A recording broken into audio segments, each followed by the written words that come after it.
తిరిగి BCN news కి స్వాగతం. రాష్ట్రంలోని పెన్షన్దారులను నేరుగా కలిసి ప్రతి నెల 1వ తేదీన వారికి పెన్షన్లు అందించే అవకాశం కలగడం ఆనందంగా ఉందని గూడూరు ఎమ్మెల్యే సునీల్ కుమార్ పేర్కొన్నారు. తిరుపతి జిల్లా గూడూరులోని రాణిపేట ప్రాంతంలో గూడూరు ఎమ్మెల్యే సునీల్ కుమార్ పెన్షన్ల పంపిణీ కార్యక్రమం నిర్వహించారు. గూడూరులోని రాణిపేట ప్రాంతంలో పెన్షన్దారుల ఇళ్లకు వెళ్లి సునీల్ కుమార్ పెన్షన్లు అందజేశారు. ఈ సందర్భంగా ఎమ్మెల్యే సునీల్ కుమార్ మాట్లాడుతూ ఎన్నికల సమయంలో ప్రజలకు ఇచ్చిన హామీ మేరకు ఇంటి వద్దకే వచ్చి పింఛన్లు అందజేస్తున్నట్టు తెలిపారు. త్వరలో పార్టీలకు అతీతంగా అర్హత కలిగిన పేదలకు పెన్షన్లు అందజేసేందుకు నూతన పెన్షన్దారుల నమోదు కార్యక్రమం నిర్వహిస్తున్నట్టు తెలిపారు.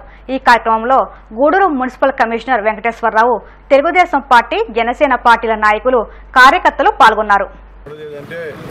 పెన్షనర్లకి, వికలాంగులకి, అలాగే భర్త కోల్పోయినటువంటి ఆడవాళ్ళకి అందరూ కూడా పండుగ రోజు. ఎందుకంటే ఈరోజు నారా చంద్రబాబు నాయుడు గారు చెప్పిన విధంగా 1000 రూపాయలు పెంచుతా అన్నాడు. అదేవిధంగా ఈరోజు 1000 రూపాయలు పెంచేటువంటి కార్యక్రమం కూడా పెంచి వాళ్ళ చేతికి డైరెక్ట్గా మేమే ప్రజాప్రతినిధులు, అలాగే తెలుగుదేశం పార్టీ కార్యకర్తలు మేమే పోయి ఇంటికి పోయి ఇచ్చేటువంటి కార్యక్రమాలు ఏర్పాటు చేసేందుకు ధన్యవాదాలు తెలియజేస్తున్నాం. అట్లాగే ముఖ్యంగా ఈ 294 బూతుల్లో అక్కడ ఉన్నటువంటి మున్సిపాలిటీ అయితే మా కమిషనర్ గారు, అలాగే సచివాలయ సిబ్బంది, అలాగే మిగిలినటువంటి దగ్గర కూడా సచివాలయ సిబ్బంది అందరూ కూడా కలిసి అప్పుడు వాలంటీర్లే పంచుతారు, వాళ్ళు లేకపోతే పంచలేరు ఈ పెన్షన్ అనేటువంటి మాట చెప్పినటువంటి వాళ్ళకి ఇది చెంపదెబ్బ. ఎందుకంటే సచివాలయ సిబ్బంది కూడా యాక్టివ్గా ఈరోజు పనిచేస్తున్నారు. బ్రహ్మాండంగా 2 రోజుల లోపల ఈ పెన్షన్ పంపిణీ కార్యక్రమాన్ని పూర్తి చేస్తున్నారని చెప్పి, అలాగే ఇప్పటికీ 75% కూడా పూర్తయింది పెన్షన్ల పంపిణీ కూడా అని చెప్పి మేము తెలియజేస్తున్నాం. పెన్షన్ని పెంచాడు కాబట్టి మేము కూడా జనాల్లోకి వచ్చి చెప్తున్నాం, పెన్షన్లు పెంచింది చంద్రబాబు నాయుడు గారమ్మా, గతంలో 2000 రూపాయలు చేసి చంద్రబాబు నాయుడు అమ్మా, పెన్షన్ విధానాన్ని ప్రవేశపెట్టింది నందమూరి తారక రామారావు అమ్మ అనేటువంటి మాట చెప్పాల్సిన అవసరం ఉంది కాబట్టి ఈరోజు మేము చెప్తున్నామని చెప్పి మేము తెలియజేస్తున్నాం. అలాగే ఈ నియోజకవర్గ ప్రజలందరూ కూడా మనసు ధన్యవాదాలు తెలియజేస్తున్నా. త్వరలో వచ్చే నెలలో కానీ అసలు వచ్చే నెలలో కానీ కొత్త పెన్షన్స్ ఇచ్చేదానికి ప్రభుత్వం అంగీకరించింది. కాబట్టి దయచేసి ఈ అవకాశాన్ని అందరూ కూడా ఉపయోగించుకోమని చెప్పి, వినియోగించుకోమని చెప్పి రిక్వెస్ట్ చేస్తున్నా. పేదవాళ్ళు ఎవరున్నారు పార్టీలకు అతీతంగా, నేను మళ్ళీ చెప్తున్నా, పార్టీలకు అతీతంగా పేదవాడు ఎవరు ఎలిజిబిలిటీ ఉంటే వాళ్ళందరూ కూడా పెన్షన్ ఇచ్చే కార్యక్రమాన్ని మేము చేస్తామని చెప్పి చంద్రబాబు నాయుడు గారి తరఫున ఒక శాసనసభ్యుడిగా నేను నా గూడూరు నియోజకవర్గంలో కూడా నేను తెలియజేస్తున్నా. పెన్షన్లో కానీ, రేషన్ కార్డులో కానీ పార్టీ మాకు పేదవాళ్ళే మాకు ముఖ్యం.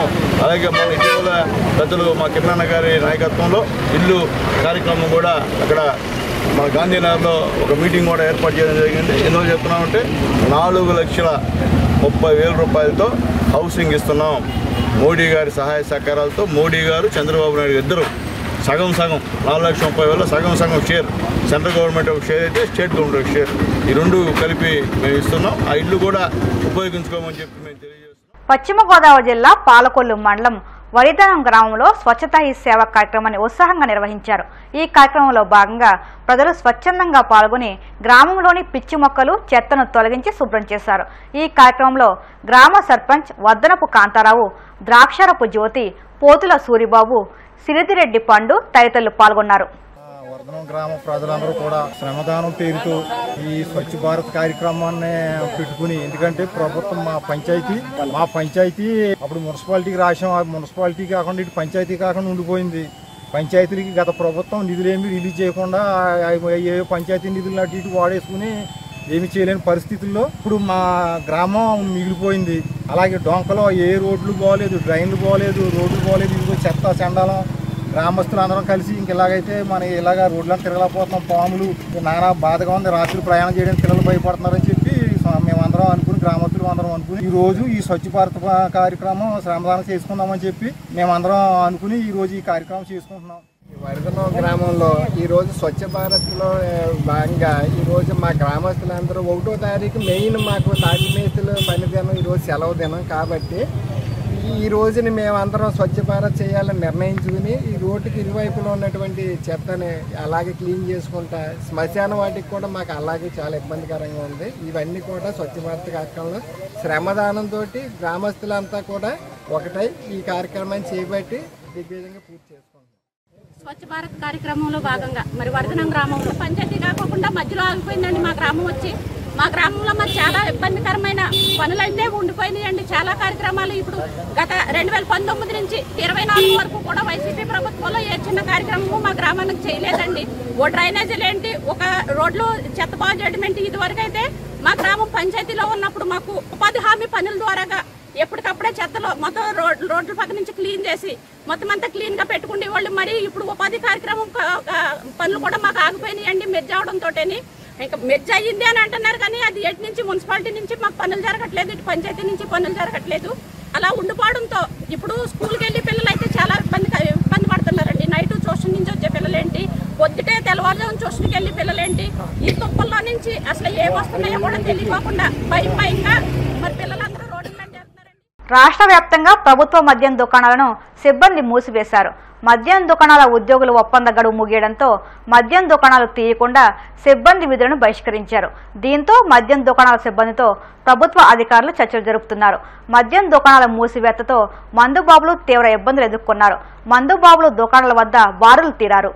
నిర్మాణూరు పరిధిలోని గన్నవరం వైన్ షాప్ సిబ్బందిని మాట్లాడుతున్నామండి. అయితే మేము 2019లో ఈ గవర్నమెంట్ వైన్స్ ఓపెన్ చేసిన తర్వాత సేల్స్మెన్గా సూపర్వైజర్గా నియామకాలు చేపట్టడం జరిగింది. అందులో భాగంగా మేము ఉద్యోగాలు పొంది ఉన్నాం.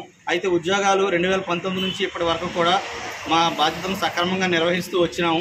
కరోనా కష్ట సమయంలో కూడా మా ప్రాణాలకు తెగించి కూడా ఈ వైన్ షాపులను నడపడం అనేది జరిగింది. ప్రభుత్వ ఖజానాన్ని కాపాడడంలో మా వంతు బాధ్యతను మేము నిర్వహించి ఉన్నాము. ఈ పాలసీ అయిపోయిన తర్వాత నూతన ప్రభుత్వం వచ్చిన తర్వాత ఈ పాలసీని రద్దు చేస్తూ తీసుకున్నటువంటి నిర్ణయం మేము స్వాగతిస్తున్నాము. అయ్యా, మేము 5 సంవత్సరాలుగా ఇక్కడ కష్టపడి ఉన్నాం. మాలో చాలామంది 35 సంవత్సరాలకు పైబడిన వాళ్ళు కూడా ఉన్నారు. ఎటువంటి గవర్నమెంట్ జాబ్ పొందలేనటువంటి వాళ్ళు ఉన్నారు. ఇదే ఉపాధిగా బతుకుతున్నటువంటి వాళ్ళు ఉన్నారు. మా కుటుంబాలన్నీ కూడా ఈ ఉద్యోగం మీద ఆధారపడి ఉన్నాయి. గౌరవ ముఖ్యమంత్రి వర్యులు అలాగే ఉప ముఖ్యమంత్రి వర్యులు తామరిద్దరూ కూడా మా యందు దయ ఉంచి మా కుటుంబాలని మీ దృష్టితో మమ్మల్ని ఆశీర్వదించి మాకు ఎటువంటి ఇతరత్ర అవుట్ సోర్సింగ్ ఉన్నటువంటి ఉద్యోగాల్లో మమ్మల్ని తీసుకొని మా కుటుంబాలని మమ్మల్ని కాపాడతారని ఆదుకుంటారని చెప్పని మీకు తెలియజేసుకుంటున్నాము. చేతులు జోడించి విన్నవించుకుంటున్నాం. వైన్ షాపుల మీదే ఆధారపడినటువంటి 15,000 కుటుంబాలు అలాగే వాచ్మెన్ల కుటుంబాలను కూడా మీరు మీ దయతో మీ ప్రభుత్వంలో ఎటువంటి అన్యాయం జరగకుండా చూస్తారని ఆశిస్తున్నాము. మీ ప్రభుత్వ విధానాలకు కానీ నూతన ఎక్సైజ్ పాలసీకి కానీ మేము ఎటువంటి వ్యతిరేకము కాదు. మా బ్రతుకు తెరువుని మేము నిలబెట్టుకునే విధానంలో భాగంగా మాత్రమే ఈ నిర్ణయాన్ని తీసుకున్నాము. తమరు మా యందు దయ ఉంచి మా పట్ల దయతో మీరు సహృదయంతో స్పందించి మా ఉద్యోగాలని మాకు చేకూరుస్తారని ఇతరత్ర అవుట్ సోర్సింగ్ విధానాల్లో చేకూరుస్తారని ఆశిస్తున్నాను. హైదరాబాద్ చైతన్యపురి పోలీస్ స్టేషన్ పరిధిలో చైన్ స్నాచర్లు రెచ్చిపోతున్నారు. అలకాపురి రోడ్డులో దుకాణానికి వెళ్లి వస్తున్న లక్ష్మీ సుజాత అనే వృద్ధాడి మెడలోని 2.5 లక్షలు విలువ చేసే 3 తులాల బంగారు గొలుసును లాక్కొని చైన్ స్నాచర్ పారయ్యాడు. దీంతో బాధిత మహిళ పోలీసులకు ఫిర్యాదు చేసింది. బాధితురాలి ఫిర్యాదు మేరకు కేసు నమోదు చేసుకున్న పోలీసులు సీసీ కెమెరాల ఆధారంగా దర్యాప్తు చేపట్టారు. హిందూ సమాజానికి చంద్రబాబు బేషరతుకు క్షమాపణలు చెప్పాలని వైసీపీ రాష్ట్ర అధికార ప్రతినిధి మాజీ ఎంపీ మార్గాని భరత్ డిమాండ్ చేశారు. బాధ్యతాయుతమైన పదవిలో ఉన్న వ్యక్తి అసత్యాలను ప్రచారం చేయడం బాధాకరమని అన్నారు. ఈ మేరకు ఆయన మీడియాతో మాట్లాడుతూ దేవుడిని రాజకీయాల్లోకి లాగడం సరికాదని అన్నారు. మాజీ సీఎం జగన్ ఏ అంశాల గురించి మాట్లాడారో అవే అంశాలను సుప్రీంకోర్టు ప్రస్తావించని గుర్తు చేశారు. బాధ్యతాయుతమైన పదవిలో ఉన్న వ్యక్తి అసత్యాల గురించి మాట్లాడితే పారదర్శకత ఏముంటుందని అన్నారు.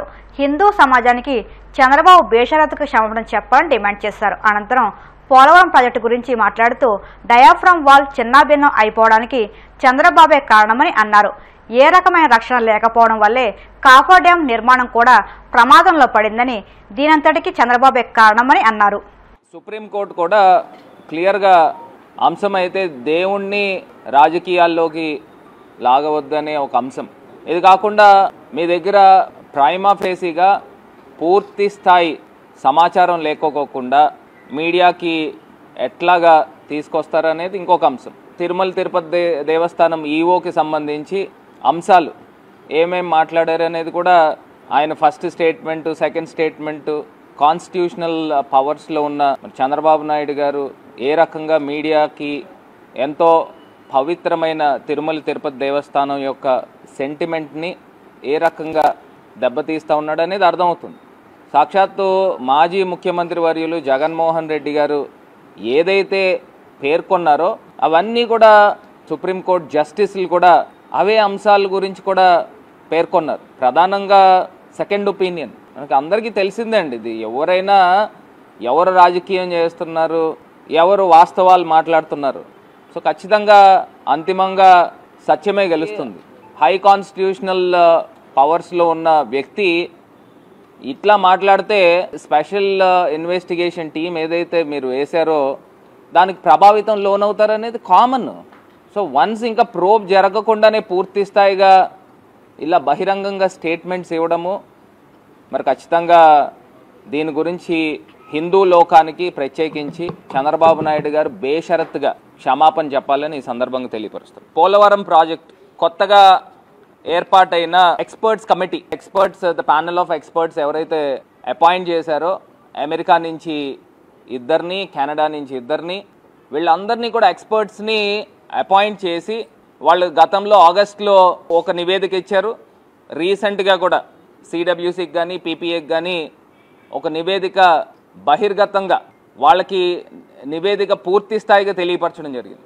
అంటే ఎక్స్పర్ట్స్ కమిటీ ఎందుకు వేశారని అంటే డయాఫ్రమ్ వాల్ బ్రీచ్ అయింది. డయాఫ్రమ్ వాల్ నాకు తెలిసి సుమారుగా 485 మీటర్లు బ్రీచ్ అవ్వడం జరిగింది. అంటే ముక్కల కింద విరిగిపోవడం జరిగింది.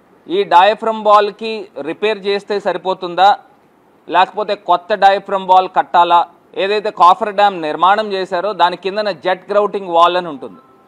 ఆ జెట్ గ్రౌటింగ్ వాల్ కూడా బ్రీచ్ అయింది. వాళ్ళు ఇచ్చిన నివేదిక ప్రకారం చంద్రబాబు నాయుడు గారి టైంలో ఈ డయాఫ్రమ్ వాల్ బ్రీచ్ అయిన ఏ రకంగా ముక్కలు అయిన సందర్భం మనకు కనబడుతుంది. దీన్నే కొంత జూమ్ ఇన్ చేస్తే ఈ రకమైన పొజిషన్లో డయాఫ్రమ్ వాల్. ఇంత అనర్థాలకి కారణం ఎవరు అని అడుగుతా ఉన్నా. చంద్రబాబు నాయుడు గారు కాదా, తెలుగుదేశం ప్రభుత్వం కాదా అని అడుగుతా ఉన్నా. వార్తలు ముగించే ముందు ముఖ్యాంశాలు మరొక్కసారి. డ్రైవింగ్ చేస్తూ సెల్ ఫోన్ మాట్లాడొద్దు, వాహనదారులకు సూచించిన ఉండి MLA Raghuramakrishnaraju.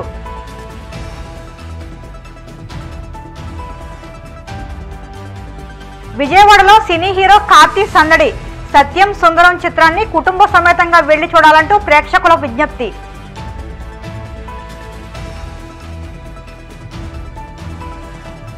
Deputy CM Pawan Kalyan ప్రాయశ్చిత్త దీక్షకు మద్దతు, వేముడోలు జంక్షన్ కూడలిలో కూటమి నాయకుల దీపారాధన.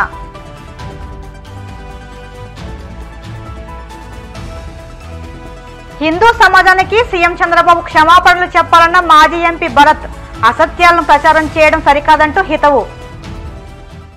ఈ వార్తలు ఇంతటితో సమాప్తం. మరిన్ని వార్తల కోసం BCN digital YouTube channel, Facebook పేజీని ఫాలో అవ్వండి. అప్డేట్ వార్తల కోసం ప్లీజ్ సబ్స్క్రైబ్.